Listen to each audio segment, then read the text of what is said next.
Hey bookish friends, you might hear some tapping of pencils and coloring in the background. I live in a small house and I have 4 kids. It's hard to find quiet time. But today I wanted to talk about my favorite mysteries because it's September and it's cozy mystery season. Not all of these are cozy, but I wanted to go over some of my favorites. A recent one, Aftermath by Terry Blackstock. This one was interesting because we have 3 perspectives. One of them is the survivor of a bombing. The other one is the man who's being set up as the person who did it. And the other one is his lawyer. I really like that one. I don't know if I'm gonna get these stacked back up where they go. Next, we have the Magical Bookshop Mysteries. These aren't like the best written, but the second one, which takes place in fall, is my favorite. It's October in like New England near Niagara Falls, but it's the American side, and they have like a poetry reading night, and it's the beginning of the mystery, and it's a lot of fun, and there's a talking crow, and I just really enjoyed it. Then this one doesn't take place in fall, but I still really enjoyed it. The Body They May Kill by Audrey Stallsmith. This one actually takes place at Eastertide. The pastor goes to deliver communion and he falls over dead. And I just really loved it. It's not very long, and the author managed to do a lot in those 2 pages. Speaking of Audrey Stallsmith, I did really enjoy her Time Will Tell series. The first one's probably my favorite. The third one I thought was really weird and kind of what did I read, but also has Beauty and the Beast vibes. And this one, oh, Reagan, Rosemary is her mother. Her father is killed and they think she did it, and she tries to figure out who done it. Before I forget, there is a mystery series that I don't have physical copies of that I really liked, and that is the Alexa Hartfield mysteries by Shatona Havig. The first one is Manuscript for Murder, and this one is interesting because there are little mystery things happening from a manuscript that an author is writing. It hasn't been published yet, but she also hasn't finished writing it. And so the mystery is, how is somebody figuring out what it is she is writing in order to be copycatting these things? And the 4th one is my favorite, Front Window. As the time I'm filming this, it was on sale, but I don't know if it's still on sale when this will go live. Next, I'm going to talk about Jamie Jo Wright. I did recently read her first love-inspired suspense book, Buried Wilderness Secrets. Yes, it is typical, you know, right away who the hero and heroine are and that they're going to end up together, but the ride along the way is very twisty, and it does have one of my favorite first sentences. She wasn't supposed to find human bones in the wilderness. If you want to start with her regular full-length novels, The Reckoning at Gossamer Pond might actually be her debut, but I really enjoyed it. For over a century, the town of Gossamer Grove has thrived on its charm and Midwestern values, but Annalise Forsyth knows painful secrets, including her own, hover just beneath the pleasant facade. Yet her strange and sudden inheritance of a run-down trailer home full of pictures, vintage obituaries, and old revival posters leaves her wholly unprepared for how truly dark and deadly those secrets may be. A century earlier, Gossamer Grove is stirred into chaos by the arrival of controversial and charismatic twin revivalists.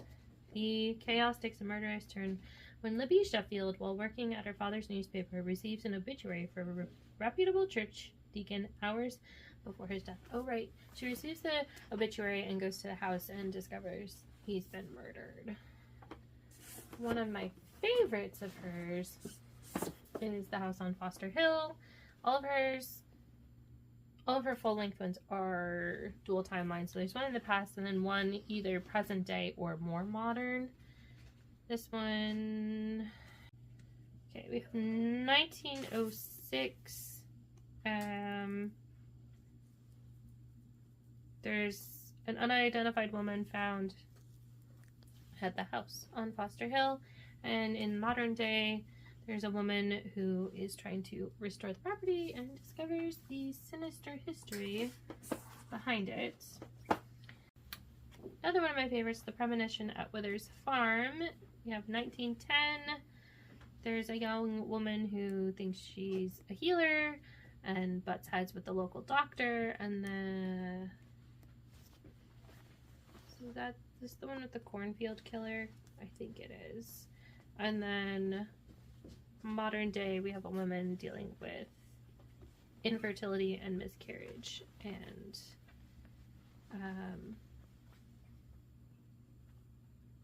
there's a cold case, I think, that she stumbles across.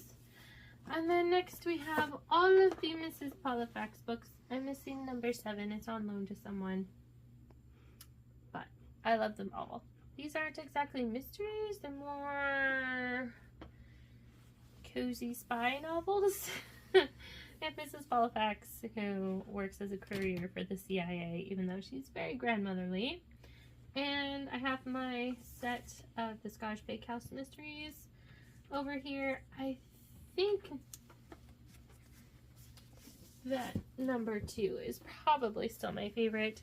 The premise of the whole series is these 3 middle-aged women who were college roommates decide to open this bakehouse in the Upper Peninsula of Michigan, and the only building they can get, though, is the old funeral parlor, and their delivery vehicle is the old hearse, and they name it Bread on Arrival. This one, actually, they go to Scotland for, like, this baking workshop, and there's a mystery there, and I really loved it. I've actually been to Scotland, because that's where my grandmother was from. I do have a stack of my more classic mysteries. These are on a totally different bookcase than my more modern ones. So I'll start with my Agatha Christie's. Why Didn't They Ask Evans? This was one of my favorite ones I've read recently. Of course, now I can't remember what it's about. I know there's a murder in it. And it doesn't have one of her normal... Oh, this one's cut up. It doesn't have her normal... it doesn't have Poirot or Miss Marple in it. And I just had a really good time reading it. Can't remember what the mystery was. And then we also have The Murder of Roger Ackroyd. I've been collecting these Bantam editions that are black with the gold, and I don't know if that's supposed to be Miss Marple or Agatha Christie on the front, but this was another murder mystery that I really loved.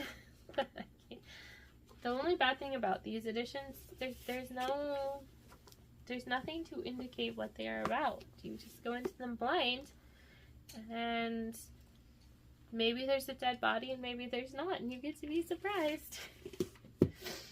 And I do have a couple of Dorothy L. Sayers from her Lord Peter Wimsey series.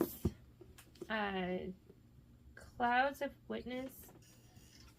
Is this the second one? I can't remember. I think this is number 2. And this one has Lord Peter's brother in it a lot. And yeah, I had a great time with it. That's the thing about mysteries. What can you say without giving away the plot?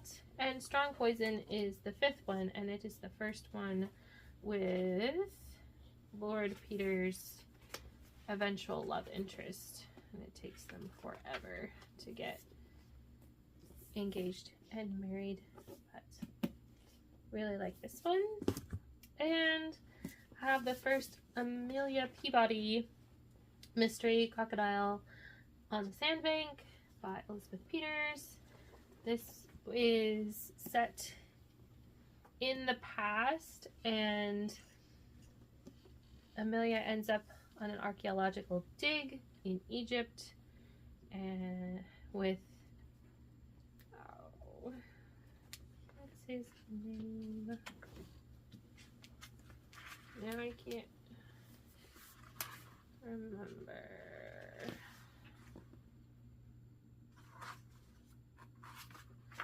Why can't I remember the guy's name? Probably because I haven't read Peabody one. Emerson. That's his name.